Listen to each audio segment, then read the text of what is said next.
Okay. And make sure it's recording. Oh, sorry, go back.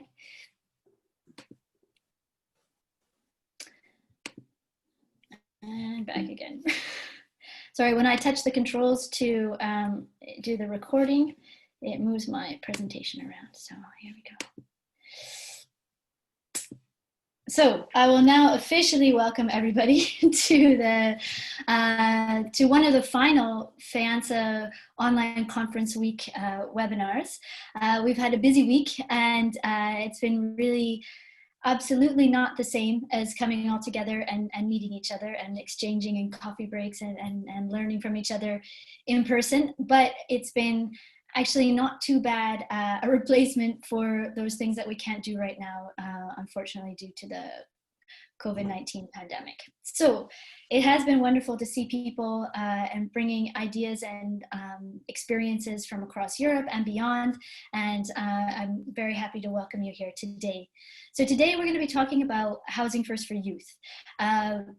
Many people will have heard of Housing First. Many people will have heard of young people. Everybody was a young person at one point. So this is a topic that we think everyone can connect to in some way. The reason we're talking about it today is that there's been a very interesting pilot project on Housing First for Youth that was carried out in Scotland.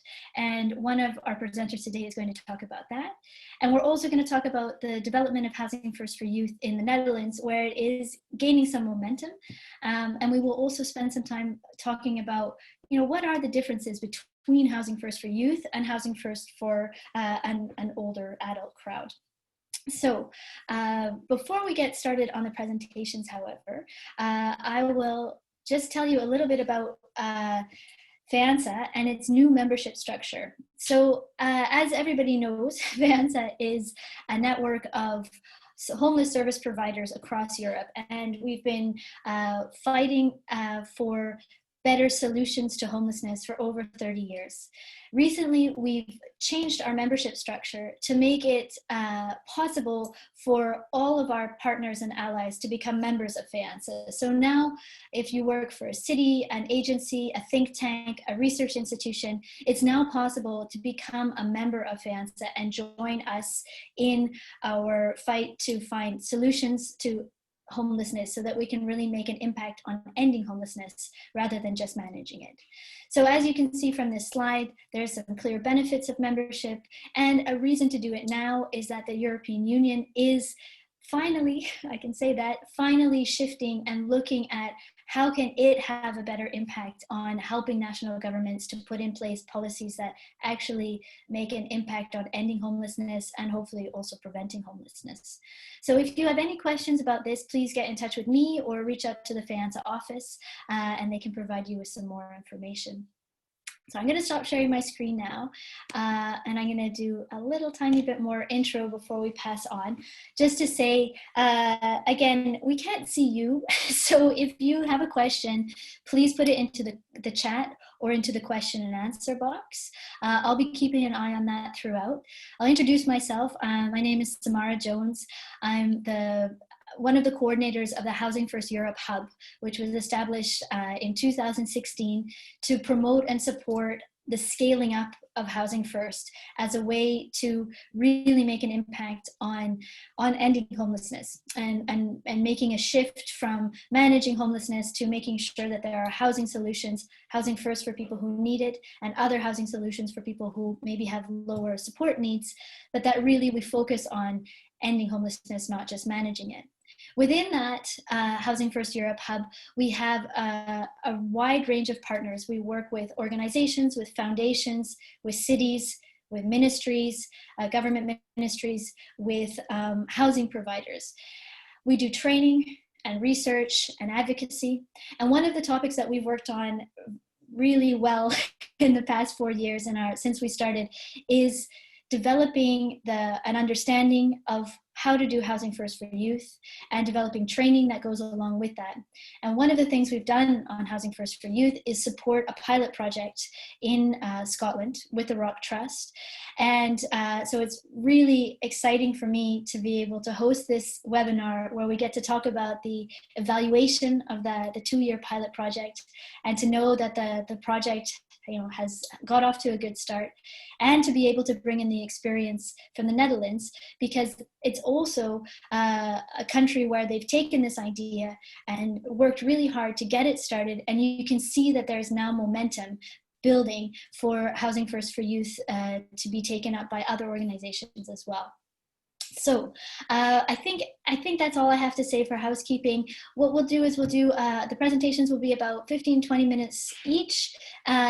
If you have some questions specifically to the presentation right afterwards, please ask them again in the chat or the question and answer. And we really have reserved time so that we can have a good, lively discussion afterwards. And we should finish, we might finish a couple minutes after. We don't have a hard ending time. So if people are really engaged in the discussion and you want to stay, we can stay for a little bit longer. So don't worry about that. Without any further ado, I will introduce our 2 speakers, and then I will hand over to the first one. But we'll be hearing today from Professor Deborah Kilgers, who's a senior research fellow at the Center for Housing Policy at the University of York. And we'll also then be hearing from Melanie Schmidt, who's program manager at Limor, and she's the chair of the Housing First Netherlands Network. But I'll hand over to Debs to get started. So. Thank you very much, Samara, and a great big hello to you all. I'm so sorry we can't see you, but it sounds like it's a brilliant audience, and we'll try and do it to do that justice. So I'm very honoured to be here. I've been very lucky to be able to work with FEANTSA over the development of Housing First for Youth, and play a part in the evaluation of the Rock Trust, the Scotland's new scheme. So without further ado, I'm going to try and share my screen for the presentation, which, let's have a look. And yeah, that's great. Hopefully everybody can see it. Is that okay, Samara? Yeah. It looks great here. Yeah, that's what I found. Okay. If you touch the keyboard at all, it seems to change your slide. So just be aware of that. But yeah, no, it looks great. So away you go. Okay, well, first thing I would like to say is this is very much a huge collaboration. I'm just a voice piece today. I've worked with Imogen Blood and Sarah Alden of the Imogen Blood Associates to do this evaluation, and they were the lead, so they couldn't be here today, but a huge credit to them. Obviously, huge credit to FEANTSA for commissioning the research, and obviously I'm here as somebody who's collected data, but it's very much the Rock Trust that's done this work, and I just wanted to absolutely stress that, because they've been really, really committed to this project, this 2-year project, and we did the easy bit of just going in and talking to people and collecting the data. They were doing the real work, and I know anybody that's interested in speaking to the Rock Trust and their representatives, Samara will be able to put you in touch with them. So just to start, just a little bit with a bit of an overview about Housing First for Youth. As Samara said, we'll just start with a couple of slides thinking about why Housing First for Youth. Why is it different? Why should you have Housing First for Youth? Could we not just have Housing First for everyone and that's fine? Well, we've done quite a lot of work. FEANTSA's done a lot of work, and also internationally, to think about this. And the idea is that Housing First for Youth is based on the premise, which I think is well evidenced, that young people are different to the adult homelessness population.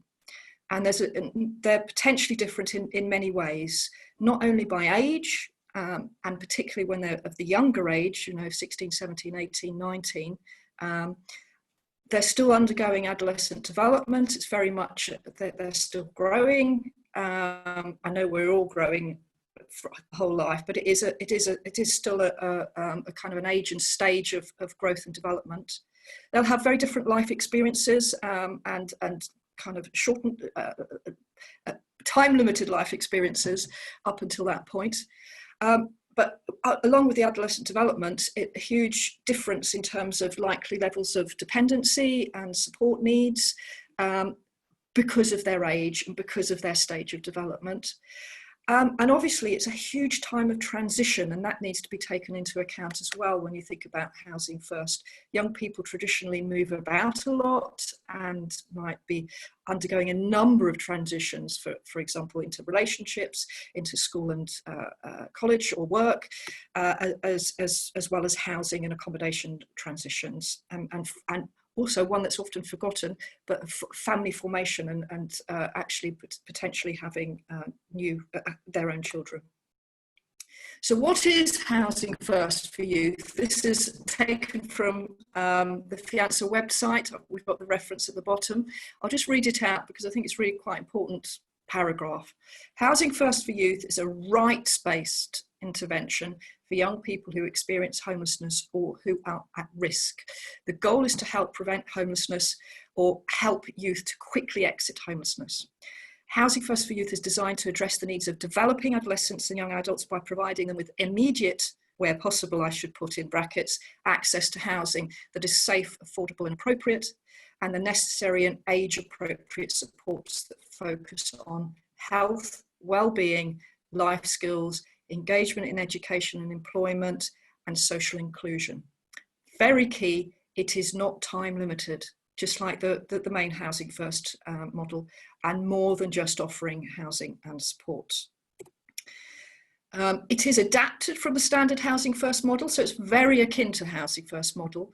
And we've got to give a lot of credit to a person called Stephen Gates, who many of whom of you will know, because Canada first led the development of the Housing First for Youth framework.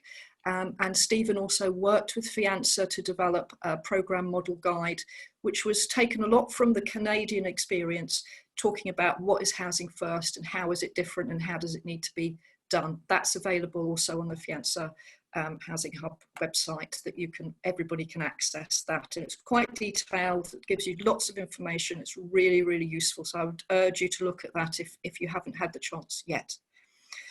5 core principles that we can come back to, and Melanie will talk about as well. First one, immediate access to housing with no preconditions. Again, we'll talk a bit about that, about immediate access, but the key thing there is no preconditions, that we're not asking people to do a staged process as with the Housing First normal model as well. Youth choice and self-determination, again, key in the standard Housing First model, around choice and self-determination in terms of actually having some say in what's happening here. And not just at the start, but throughout, in terms of real buy-in. Positive youth development orientation, that's quite key. So it's not just about, it is really recognising that this is a transition for young people. Like all young people, they'll be going through transitions and they will need support generally with that, as well as they might have particular wellness orientations if they've experienced homelessness. So there might be trauma-informed care that needs to be thought about as well. Obviously, individualised and client-driven supports, very personalised to the individual, and it's likely to be a different programme and a different way of working with each person. And social inclusion and community integration, absolutely key in terms of, it's not just about housing and support, it's about where people are located within their community and their social inclusion, not necessarily just within their community, but with family, friends, the way that they might be linked to other parts of the country, and so on. So we can always come back to that at the end if people wish to think about that further. And as I say, Melanie will come back to it in her presentation too. I know we haven't got much time, so I'm going to jump straight in now to the Rock Trust evaluation. It was up in Scotland, in Lothian, not far from Edinburgh. Just very, very quickly, the Rock Trust provides youth-specific housing and support for 60 to 25-year-olds. Generally, they chose to run with Housing First for Youth for a number of reasons, and this is their voice saying this. Housing services didn't meet the needs of all young people experiencing homelessness that they were meeting, so there was a gap. They were looking for something. Some young people were kind of excluded, or they couldn't access housing due to past behaviours or experiences, so they were being kind of judged and blocked out of other provision. They believed Housing First could meet the needs. They thought that this really was what people needed. And this is quite a controversial one. At the time, they were willing to self-fund and potentially lose other services. They were so committed to it that they put in their own resources. Not saying that everybody out there needs to do that, but for them, it was something that they did need to consider and do for part of it. So, not sure, Samara, you can correct me if I'm wrong here. It depends how you define Housing First for Youth as to whether this is the first European Housing First for Youth project. There are other projects, particularly in Ireland, I have to say, that are very, very similar. So we could perhaps vie for who was the first, but certainly or one of the first. Absolute focus on young people leaving care. All of the people that used the project had formerly been in care or were currently still tied into the care. Fully furnished tenancies were offered by Almond Housing Association. I think this is absolutely key to say here, that it can work, that you can find a housing provider, and the Rock Trust found a good one in Almond Housing Association that made properties available. And they also supplemented that with a couple of properties from West Lothian Council to be able to give a kind of geographical spread. An intensive case management approach. Started just with 5 young people, with 1 full-time worker and a part-time assistant, 24/7 cover with on-call systems. So really wraparound intensive support. It was later expanded, so the numbers went up slightly, and in total for this evaluation over the 2 years, it was 12 young people were supported, and it was the younger age group, aged between 17 and 20, all care leavers, all quite, had a lot of experience of mental health issues and, disrupted childhoods. So it was a 2-year evaluation, although the pilot project did have 31 months funding, and it has got another year funding at the moment, so that's good. It has got kind of transition funding. They adopted the Housing First for England principles at the outset and saw evaluation and training as absolutely key to the process, and we're really pleased to be linked in with FEANTSA to do this. So the evaluation, small project, quite a small evaluation, really. It's not. There's been huge evaluations of Housing First in different countries, such as France. This is not hugely detailed, but still, it gives us a good picture of what this first project did. So it was commissioned and funded by the Housing First Europe Hub, and it involved monitoring. That was completed by the project's workers, only for 9 young people that we had monitoring, but it did track them over time.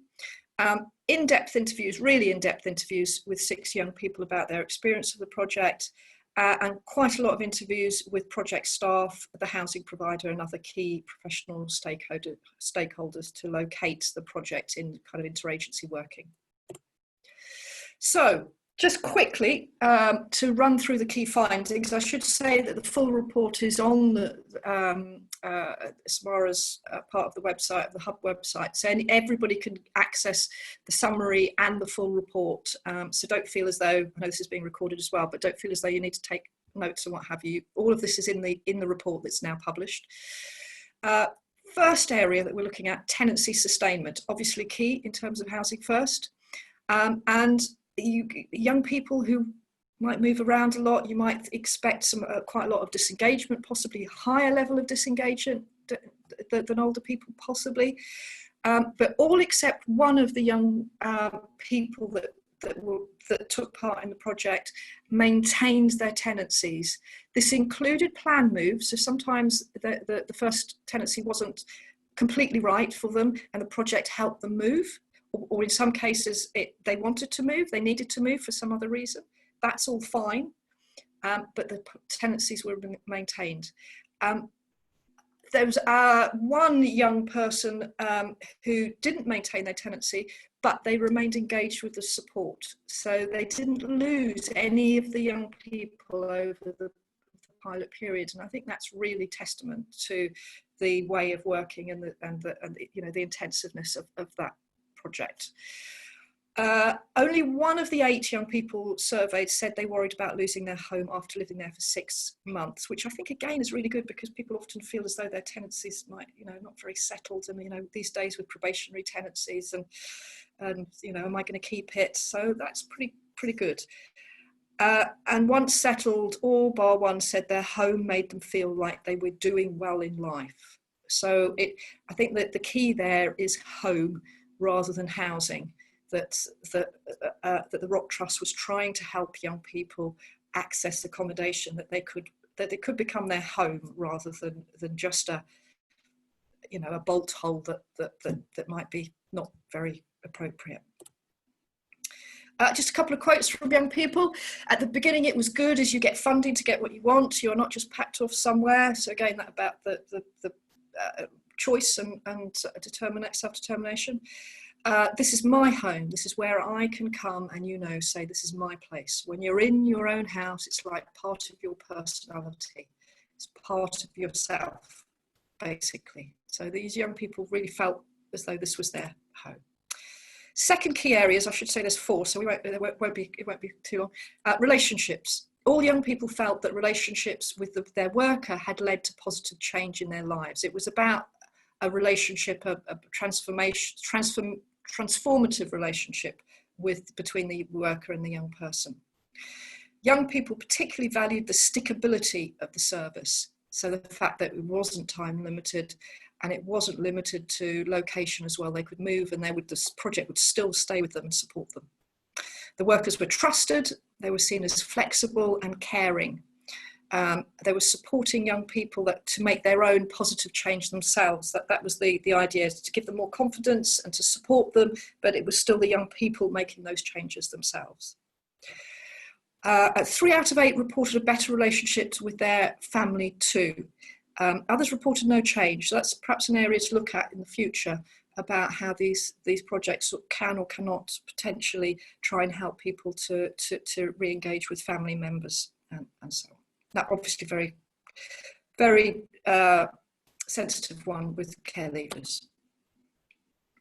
So when we speak to them, they don't ask us for stuff. We build a relationship. So it's not about things, and it's about a relationship. They're not just here for the short term. They're helping you sort things out long term. And I like the fact that they are always reminding you that they aren't going anywhere, because I'm used to people just disappearing. And again, for care leavers who have been from pillar to post, who've been potentially abandoned by families and services over time, that level of consistency and predictability is absolutely key. It's fundamental, I think, in terms of to help the young people feel safe. In terms of key findings and health and well-being, 6 out of 7 said their mental health and satisfaction with life had improved, and that was again, statistically it's only 7 people, so what can we say? But for those young people, 6 out of 7 really felt that their mental health and overall quality of life had improved. And the one person for whom it hadn't, had quite a traumatic thing happen in their lives, so that it was kind of external to the services. A third said that they were eating healthier and exercising more. 2 out of 8 said drugs and alcohol were causing less problems in their lives. The others said that it was reported about the same. And some young people engaged better with services and developed coping strategies to do so, so that's some evidence of harm reduction. So as with Housing First, there isn't pressure on young people to completely cease all drugs and alcohol. It's about harm reduction. It's about helping people to feel better about life and supporting them to make healthier decisions. mental health, I think, was the key thing that stood out here. But there were some improvements and kind of, quite important changes for young people. One person said, since moving here, I am no longer on drugs. So that has really changed. Just living here, I have settled down. It works for me. I still have anxiety and PTSD and antisocial behavioural disorder, but this is being looked at. So for often for young people, this is a journey, particularly with such disrupted childhoods. It's not going to change overnight, but this is helping people on a better health trajectory over time. And final area in terms of key findings, meaningful activity. So Ruck Trust workers supported young people to get involved in a whole host of activities in terms of trying to encourage social inclusion and community integration, exercise classes, helping to learn drive, going to different groups, joining a gym. And that was about social integration as well as mental health and improving mood. 3 out of 10 said they had begun to access educational training since being involved with the service. But again, this could be a long-term process. This is sometimes young people who have just, been excluded from school, who've had terrible experiences of education up to this state. So, you won't expect everybody to suddenly to completely be re-engaged. But one person said, they've helped me put together my CV and gone round with me, helping me to hand it in because of my anxiety. I just couldn't walk in somewhere and do that by myself. I have now started a college course in health and social care. I'm enjoying this. I want to work in this area. My worker helped me apply for the course. So some very positive outcomes. Very conscious of the time, but just very quickly to wrap up. Ways to improve the service. The evaluation identified 3 areas that perhaps could be thought about going forward. First one was about the level of involvement of young people in the service design and delivery, because the service was set up by a provider without that involvement from the start, although the young people did get involved later on, something perhaps for people to think about. Education, training and employment. Could there be strengthened partnerships with job centres, colleges, employers to kind of try and further that link? And one that always comes up with Housing First, wider system change in terms of more strategic work, particularly around mental health and other statutory providers, in terms of how care leavers are excluded in so many different ways and how young people with complex needs are excluded in many different ways. So I think as well as having a brilliant project, you need to be linked into thinking about that wider system change. So just to conclude, all service users in this Rock Trust Housing First for Youth project in Scotland achieved positive changes to their lives as a direct result of intensive project support. It was a success. It really, really was. It made a difference to people's lives. The project was highly thought of by young people and also external stakeholders. Everybody was pretty impressed, and they got quite good stakeholder buy-in, not necessarily from all of the statutory providers, but pretty good buy-in, and particularly, as I mentioned, that housing provider and then the council also coming on board and making it work. The values and objectives of the Housing First for Youth project aligned well with the wider strategic context in Scotland, and it does, of course, align very well with the present context that we're in terms of the pandemic and keeping young people safe in terms of having access to housing and safe housing that's independent. So an overall successful pilot. There is always a challenge to secure funding long term and scale up across areas because it's a small project, but they have secured 1 more year, and there has been a lot of interest in it. So it has kind of taken on more numbers over time. So it's a very promising project. Thank you very much for listening. Thank you, Debs. That was I think it was a very good snapshot of what happened in the pilot, and I think it's really encouraging to see how how the young people themselves report back their experience. I think that that's a really very important way to look at it, as well as I think the views from the staff as well. I'm sure that that's also included in the report. There is just one specific question that came up in the questions that I thought maybe I'll ask you to take before we move on to Melanie's. I don't know if you can see it there. Otherwise, I can read it out. The question is that Deborah said that there are no preconditions to accessing Housing First for youth, but how about the length of their homelessness? Because being chronically homeless is one of the most important criteria or indications for usual Housing First services. So how does that work with young people? Well, that's a really good point, absolutely good point. And the model specifically says that it should be young people at risk of homelessness, or young people who are homeless. So I don't think we would expect the projects to take such a hard line in terms of young people being chronically homeless already. We're trying to this is kind of more of a preventative model, trying to get to young people early. Now, I think everybody in the Rock Trust had some experience of homelessness, or being incredibly precariously housed, but it wasn't one of the key fundamental problems, preconditions for the project. But young people did, they were picking up, unfortunately, youth homelessness. There's so much of it that if you have a project that is targeted at young care leavers, you will be looking at those that have some experience of homelessness, but you shouldn't be looking for chronic homelessness, I think, for young people. Okay, I see that there's another question coming up in the chat, and I was going to say, let's keep the questions coming, but we'll come back and add to them at the end after Melanie's presentation, because I think it would be useful to have both perspectives when we come back to this question. So I'll say thank you to Debs and ask Melanie now to do her presentation, and then we'll come back together for some more questions and answers. Thank you again, Debs. Okay, hi everybody. So now, after we've heard the compelling evidence for Housing First for Youth, we thought it would be good to also give you another example from another country.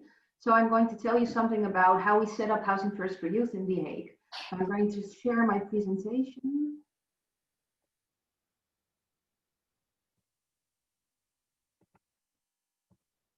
Okay. Looking good. Excellent. So again, I'm going to introduce myself real quick. I am Melanie. I work for Limor. We provide Housing First in different parts of the country. And I am also the chair of Housing First Netherlands, which is a network organization for all the Housing First practices in the Netherlands. So it's kind of like the Housing First Europe hub, but then on a national scale. And just to start off, I want to give you a little bit context of the Dutch situation. We had a major increase of homelessness over the last few years.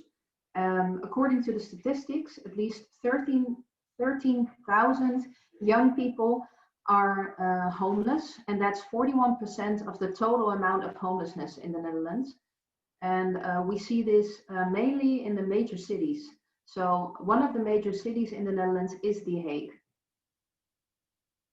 And we know that homelessness, as Debs already told you, is different from adult homelessness.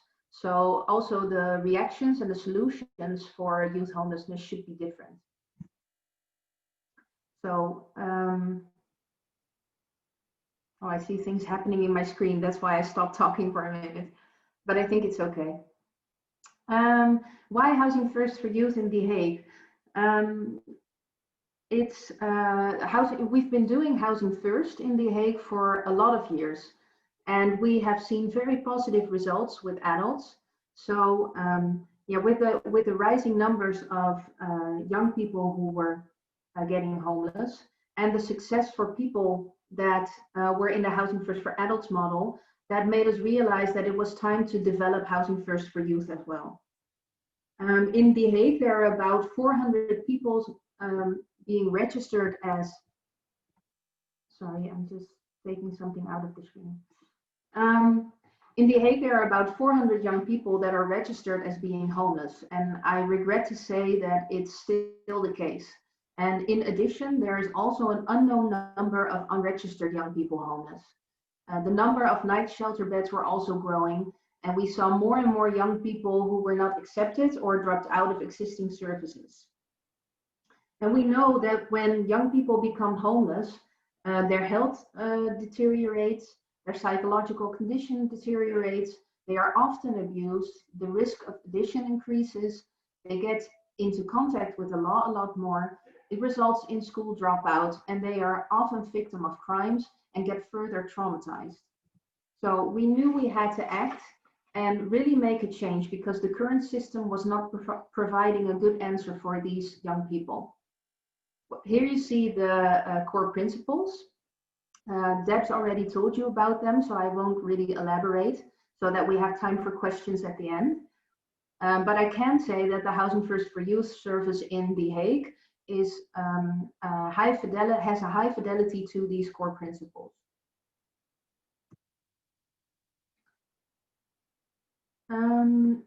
As youngsters participate in Housing First for Youth, we have some basic agreements.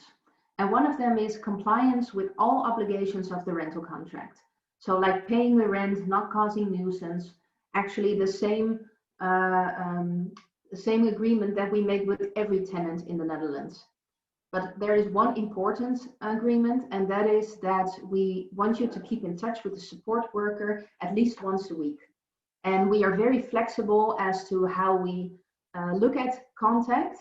It can also be meeting us outside, it can be a home visit, it could also be a video meeting, but we want to stay in touch. And what we see after a while, when we have a relationship and there's trust, the contact is usually a lot more than once a week. Yeah, we support on a lot of different areas, actually on all fronts of life.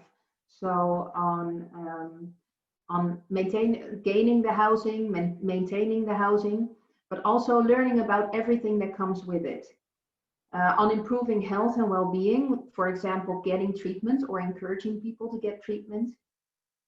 On getting adequate income, on helping people get back into school or a job, and also additional supports like on debts or on legal problems, or maybe some peer work, or maybe the youngsters already have children of their own that they need support on. And last but not least, social inclusion, like also being explained by Deb, like meaningful relationships, meaningful activities. And I would say the main thing is, and this is where it differs from Housing First for adults, is that Housing First for Youth goes beyond support towards independence. It's about enabling young people to make a successful transition to adulthood. So we work with them on developing healthy behavior, developing their own identity. And we keep providing a safety net and a hopeful perspective, no matter what happens. Because it's trial and error. I don't know about you, but the first time I left my parents' house to live on my own, I returned because the first time it really didn't work out. So we have to allow young people to make mistakes and continue to offer new opportunities. And that often means that there is a long duration of support, and it also has to be specialized to the needs of young people. Of course, the goal is to end homelessness. And we also want to downscale the night shelters. But as a lot of countries in Europe, we have a housing crisis and we have a limited housing stock in The Hague. And that's why we started prioritize the people who need Housing First for Youth the most. And those were youngsters who were actually homeless and who were unable to connect with the existing services, or did not want to connect with the existing services. And we are going to, after that, we want to look at care leavers and also young people that are being at risk of being expelled from the group, from group facilities, I should say. And actually that last group, we have recently started to look at them and taking them into account as well. So we are already in the stage that we can go a little bit further. And ultimately, we would like to help all young people who are imminently homeless. And we hope to largely be focusing on prevention in the end. Now, and who are the people that we are helping right now within Housing First for Youth in The Hague? They are young people between the age of 16 and 24 years old who are, as I said, unable or unwilling to connect to regular service. And that's mainly because they have a high vulnerability or very complex problems. They are often tired of care and interference. They often have a problematic past in the youth care system, or there is intergenerational problems. And we also look at, do you have the abilities to be able to live on your own? You don't have to know everything, you don't have to have the skills, but you have to have the abilities to gain those. And then the housing. This is specifically what we look at for The Hague, for our context. So the housing in The Hague are independent apartments. That means you have your own front door, you don't share facilities. And it's also a home where the young person can stay as long as desired. We want to prevent that someone has immediate stress of having to move out in a year or 2 years. Also, we look at, is it suitable for the stage of life? So preferably they are small homes like studios. They should be affordable, of course. And we also want the young person to have some choice and control around location. Of course, as I noted, there's a housing crisis, so it's within reason and within the possibilities. But even within limited possibilities, you can give someone some choice. And we also say the Housing Corporation estimates whether a neighborhood or building is suitable for Housing First for Youth. We always say we are the expert on support, so we know who is a good fit for Housing First for Youth, but the Housing Corporation is expert on its properties and on its neighborhoods. So that combined makes it very strong, that makes it work.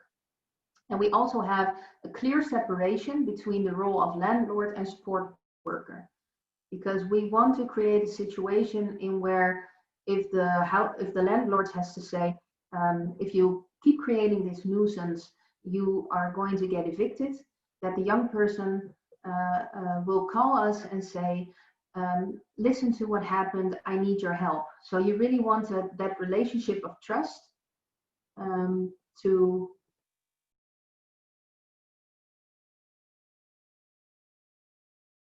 we lost Melanie there for just a minute. I think she's going to come back, I hope. Here, I have her presentation. I can pull that up, but just a minute. I hope she's all right.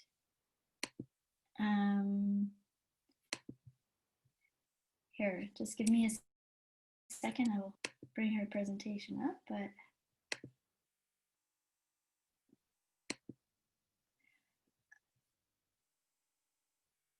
I won't presume to keep presenting it. I will share it here for a minute and see, hopefully she'll just pop back in. But maybe we can look, while we're waiting, we can just look at the question, another question that came in.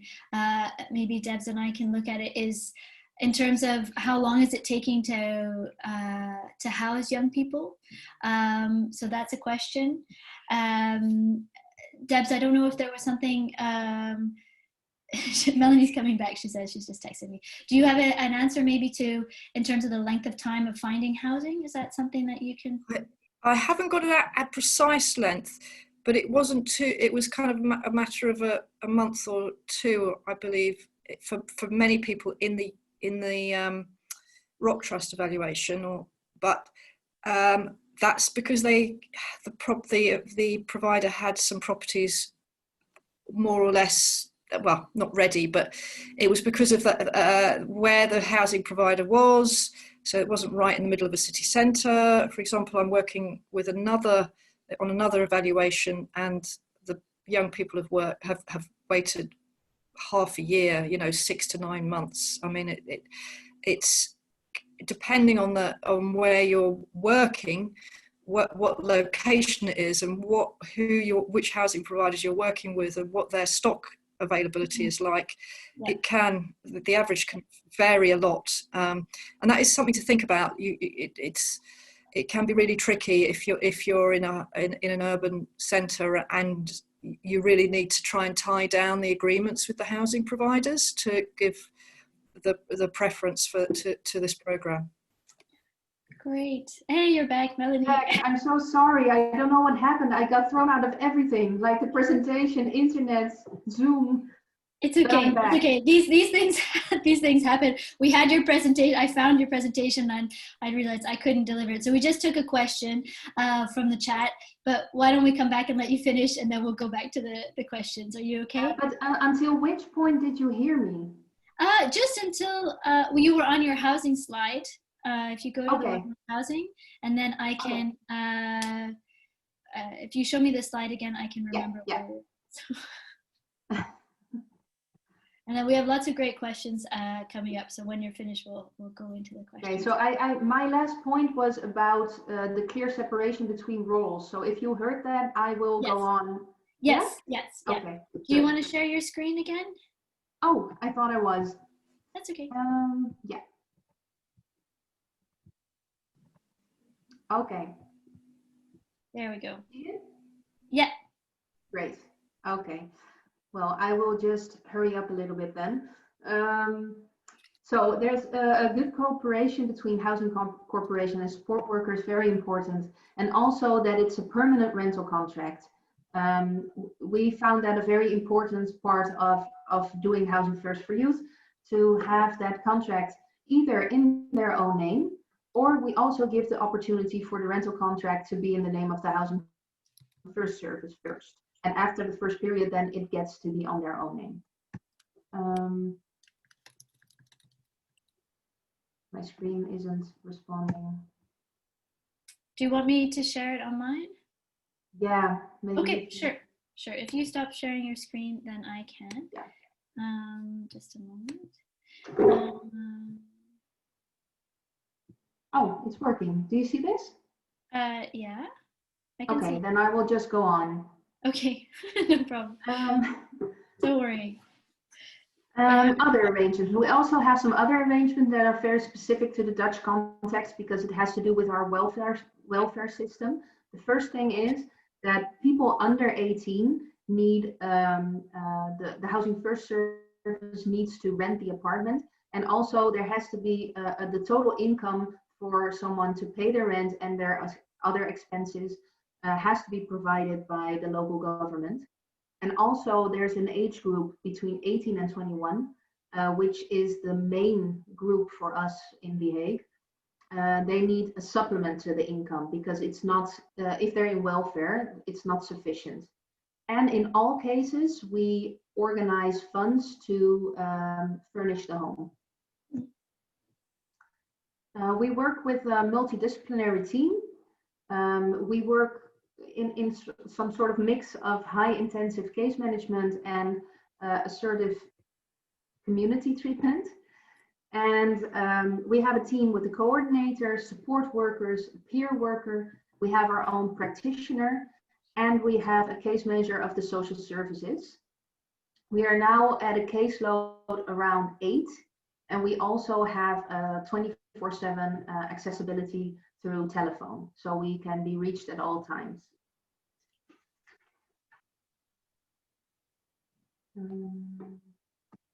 Well, to conclude, I think that everything that was said about the results in Scotland are very similar to what we are seeing in The Hague. And I also think that that is the great thing about Housing First, that you actually see similar results all across the world in different contexts. But I will tell you a little bit about those results. So as I said, the Housing First for Youth service in The Hague has been running since January 2018. And we are supporting 23 youngsters at the moment, and we are expecting 17 more. We are showing promising results. A recent experience survey proves that Housing First really works according to young people. Not only satisfaction rates are high, young people also evaluate Housing First as very positive and effective. We are showing a retention rate of 88% over the last 2 years. One participant couldn't keep her first house and was in need of a second chance in another home.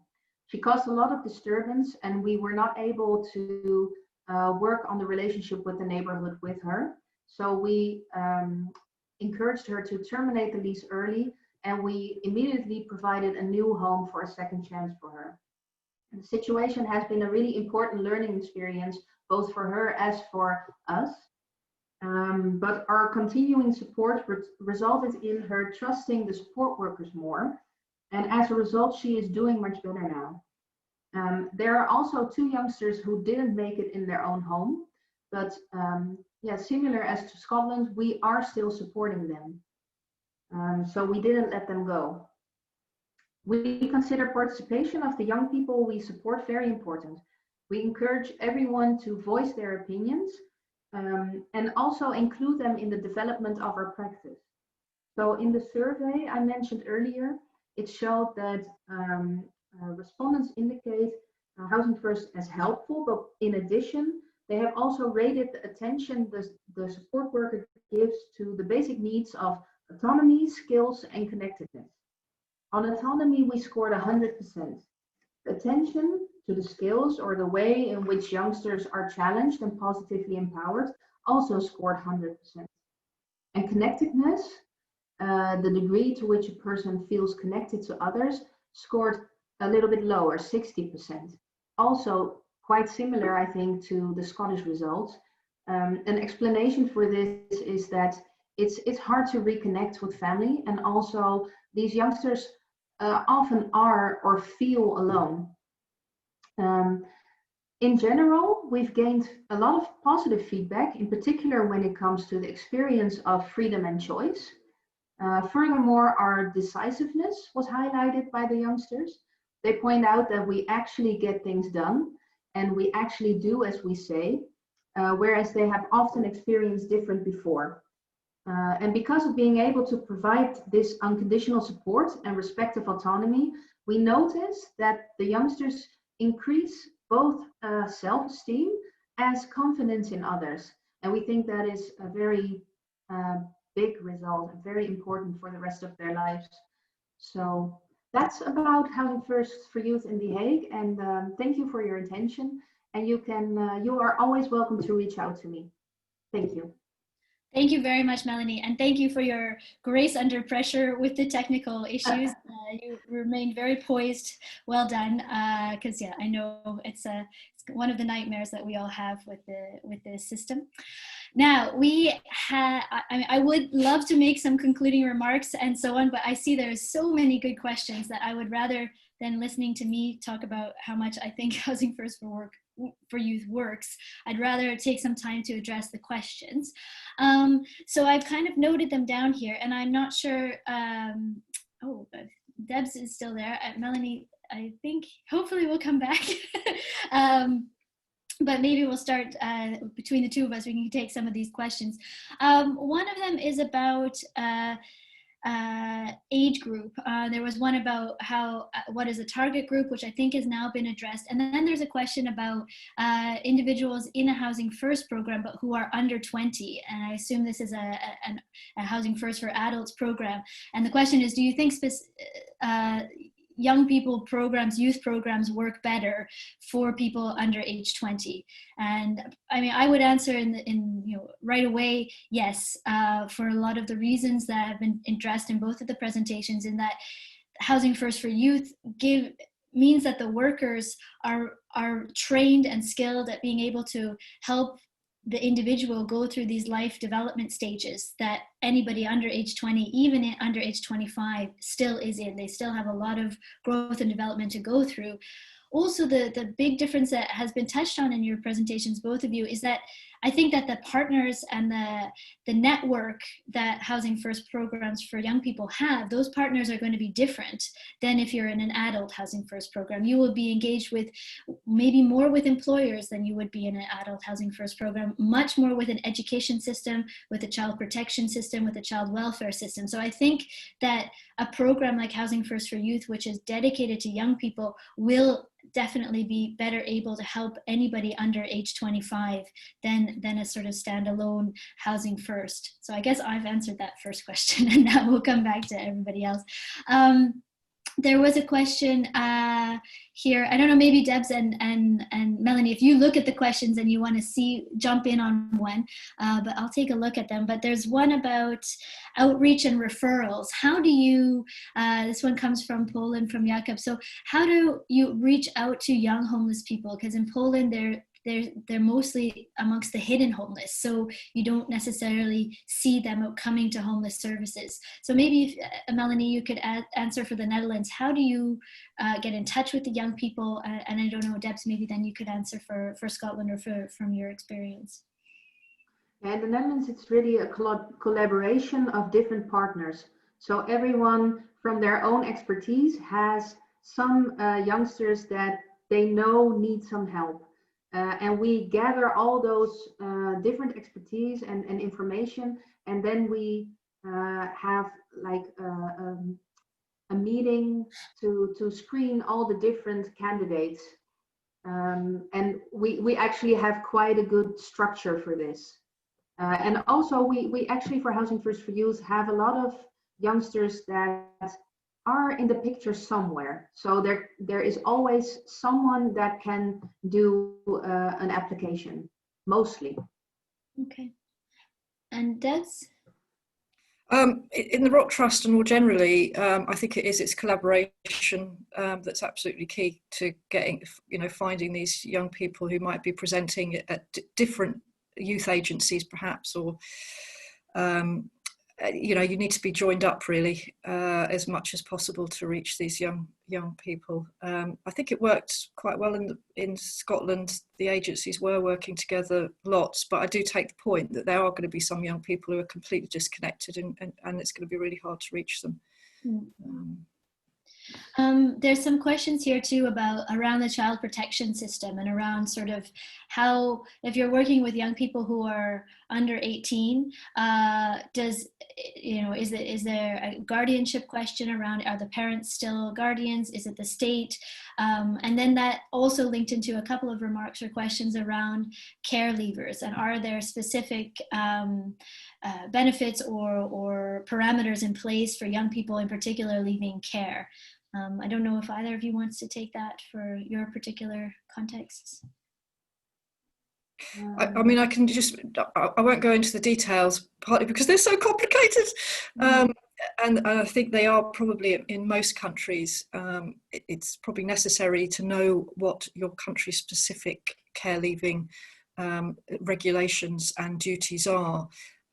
In the particular case of I mean, in most cases, obviously, the state will still be involved till 18, but up until 25 for most care leavers in the UK, and particularly till 21. But the actual level of engagement, again, they have some duties around suitability of accommodation and ensuring young people find accommodation, but it doesn't always work. It often works very, very poorly. So you might be working with social workers and that kind of statutory system. In the Rock Trust case, there were commission services for young care leavers. A lot of them were supported accommodation in the area. And this project existed outside of that commissioned care leavers support system, but was linked into the providers. So it's a complicated picture, but it's not impossible. I think it worked, but often the care leaving system is not working to its best ability. It's not necessarily the fault of the care leaving system, but it's not adequately funded and adequately. It's just not adequate often in many countries, I think. And for us, we don't have a lot of youngsters under the age of 18. So, but if we do, there has always been a guardian of the state. Yeah.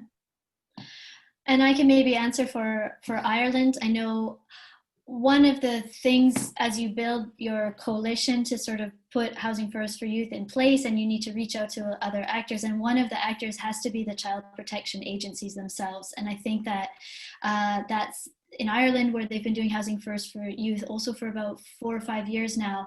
They've really built up those relationships in different places, or they know that that's a necessity, because that's where the referrals are often coming from.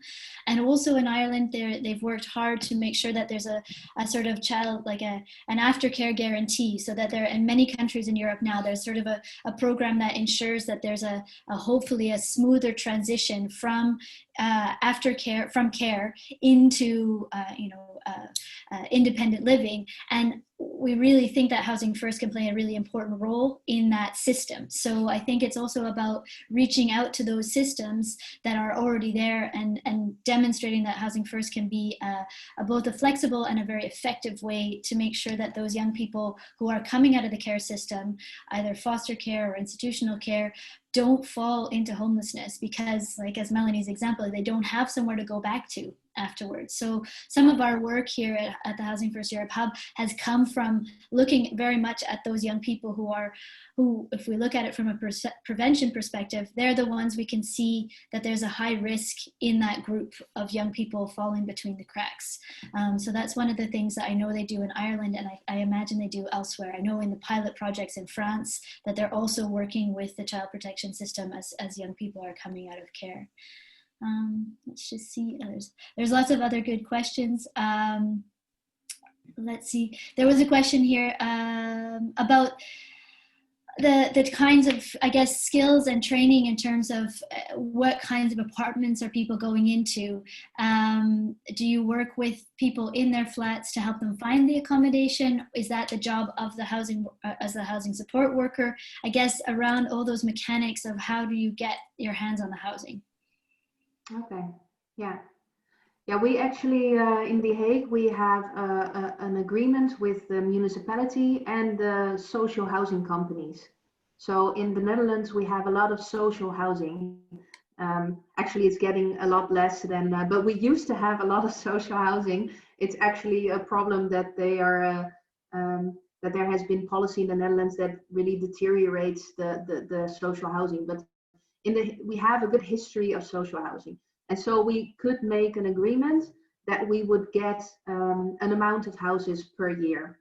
And I think that was in the Netherlands very important. Otherwise, we couldn't have done it. Yeah. Okay. Then I'm just looking at the last few questions. I'm aware that we've gone a little bit over time, but I said we would take time for questions, so that's good. The last question here about the recommendations for the Scottish program was to involve young people in the design of the program more. So are there any plans to do that, or what it could look like? And I don't know, maybe you could give a bit of an example from the Netherlands, because I think that's one of the things that you really lead on, is how you involve young people in the design and the implementation of it. So I don't know if you could say a little bit more about that, Melanie. Yeah, one of the examples is the survey I was telling you about, that we actually did the survey asking them about their experience, but also asking the worker about their experience. And then we would compare the results in a conversation between the young people and the young person and the worker. But also we took it as a way to evaluate our whole practice. And we didn't do that by looking at the results with the team, but we came together with the team, with the young people, and then we looked at the results and we created some goals together about how we could improve the practice. So that's an example of how we do it. And also we have, that's not really the participation of the young people, but I think that what is also very important in our practice is that we have a peer worker. And he is actually a support worker with like an extra expertise of having his own lived experience. But he plays a big role in making sure we always look at participation in everything we do. Yeah, No, I know that that's a really useful example. I know also you even involve the young people in the recruitment of staff. They're Yeah. involved. Yeah, it's good that you mentioned this. Sometimes for us, it's getting a little bit normal, so I don't think of it. But we also, when we select staff, young people that are in the service also select the staff with us. So we have rounds of conversations, and then we do one round together with some youngsters that like to do that. And it has been a very positive experience, because then they can also recognize that they are good at something and that they really have input on what happens. And we have really seen people grow by having such a role. And also we selected good staff that way. Yeah, exactly. I mean, I think that's something too, just to say from our perspective at the Housing First Europe Hub, is we've organized training around Housing First for Youth. And one of the things that we always build into our training program is a sort of a section on recruiting staff, recruiting and keeping your staff and training your staff, because from all of the programs that we know in the different countries across Europe where Housing First for Youth has started and is taking off, is that it's not always easy to hire the right people, because you're often looking for kind of the aptitude of people rather than their previous skills and experience. So you're looking for people who are going to be able to respond well to the needs of the young people and find these solutions in a supportive and pragmatic way. And that's not always something that shows up well on a CV or a resume. So that's one of the things that we talk about in our training. And maybe I'll just make a little bit of a pitch here, that if anybody on the webinar or listening to this after the fact as a recording, if you're interested in training on Housing First for Youth or more in-depth conversations, this is something that we at the Housing First for Youth, Housing First Europe Hub do on a regular basis. Is we organize training sessions. We have trainers who can come to wherever you are, or we do things online now, obviously. At the moment, we're training for 2 pilot projects in France, in Lille and in Toulouse. And so we've developed really quite a good curriculum for their staff to be able to implement a Housing First for Youth. And really the training is also a really unique and important opportunity for project managers and staff and everybody to ask these kinds of questions, like, what do we do in these situations? What if we meet this kind of challenge or obstacle? And we always have the opportunity to draw from experiences from people who've already done this and who can maybe bring some ideas that you might want to try out in your context. So don't hesitate to get in touch if you're interested. Maybe just a final question or two before we go. One of them coming from Denmark is talking about working with structures at the systemic level, and if so, how? Because in Denmark, they've added Housing First for Youth with a collaboration model with good experience. And we know we've talked to some colleagues in Denmark a few years ago, and it's also been really really interesting to learn from your experience too. So I don't know if Debs or Melanie want to talk about the systemic level. Oh, your microphone is off. Debs, you're muted, Debs. You gotta unmute. There we go. This isn't an easy one, but it's absolutely crucial, and it is back to collaboration, and the Rock Trust are really heavily plugged in, but it also means sometimes getting national agencies involved who can really promote Housing First for young people at a national level, and so you can have local initiatives going on at the same time as national initiatives in terms of really addressing the systemic level. But I'm sure Melanie probably has more detail. Well, I'm actually, can you clarify the question for me a little bit? English is not my native language, so sometimes I don't quite get it. Just how are you working, or are there examples of working at like across the whole system? So trying to move the whole system rather than it just being a standalone project. Yeah. Well, in the Netherlands, we see this happening for Housing First, but not for Housing First for Youth yet. I can see a clear difference between the two. Like Housing First is more embraced, and we are starting to really, we have been pushing for this for years, but we are starting to see that it gets a more systemic approach in some places. It is very local because everything is decentralized in the Netherlands. So everything is municipality by municipality. But we see this happening for Housing First, but Housing First for Youth is not in that stage. It's very, in my opinion, the development of Housing First for Youth is so slow in the Netherlands. I would really like to give that a good impulse to really grow. And I think it will happen coming years. Yeah, I know in other countries that one of the ways that we work to promote this collaborative approach is a model called the Away Home model, which comes from Canada, which is a coalition approach where you bring people together in your local municipality or a national level and say, look, who are the actors that we need to be involved to actually make something shift and make something change. And I think that obviously Housing First for Youth and this Away Home approach, they obviously go hand in hand, and I think it can be a nice impetus to get your local community, your local actors recognizing that they actually do have a role to play in this, because I think that that's one of the harder things to get people to recognize, is that some people will say, oh, this is a youth issue, so I don't, as a social worker, need to worry about it. And teachers or schools will say, oh, that's a social work issue, we don't need to be involved. But in fact, that there's a lot of actors that can play a very important role, but it's our job also to raise their awareness a little bit about what role they can play.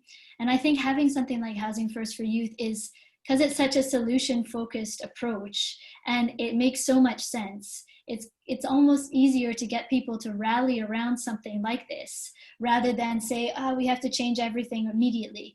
If we say, look, here's an approach that's proven, that works, and that doesn't need too much changing to get it to be put in place, I think it might be a way to get people to see that there's potential for change in the system. Yeah. That's what I think. So I think probably we should wrap up now because we're getting on for time.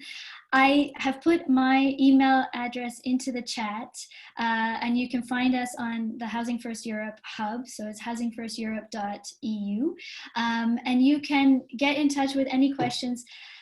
Housing First for Youth is definitely a topic that we will keep working on, and probably much to Deb's and Melanie's chagrin, we will continue to invite them to speak on webinars and at events, because for us it's so important to bring their experience to other people who are interested. So we've done quite a lot in the last few weeks on Housing First for Youth. We've launched the Rock Trust evaluation. We've also put online our program model guide in both English and French. We've also put a link to some online training from our partners in Canada that could be interesting for people as well. So it will give you a good kind of grounding in what you need to know if you're starting or delivering Housing First for Youth. So we're kind of building up our little, sort of war chest of materials on Housing First for Youth, and we really want to build on this momentum. So I think we'll keep doing stuff throughout the winter and into the new year. So please don't hesitate to get in touch. And somebody's asking for contacts about the Danish experience. So if the Danish people can write into the chat with your details, that would be great if you're willing to share. And otherwise, we also have some contacts in Denmark. I'll maybe just say, if you, Debs or Melanie, do you have just one or two words you want to say in conclusion? I'll give you a last word. Yeah, maybe one more time that feel free to contact me if you want to know anything about Housing First for Youth and what our experiences or our recommendations are. You're always welcome. Great. And I would encourage anybody interested in the Rock Trust model to get in touch with them directly, because they are an excellent, like Melanie's outfit, excellent organisation who's very willing to share their experience. Great.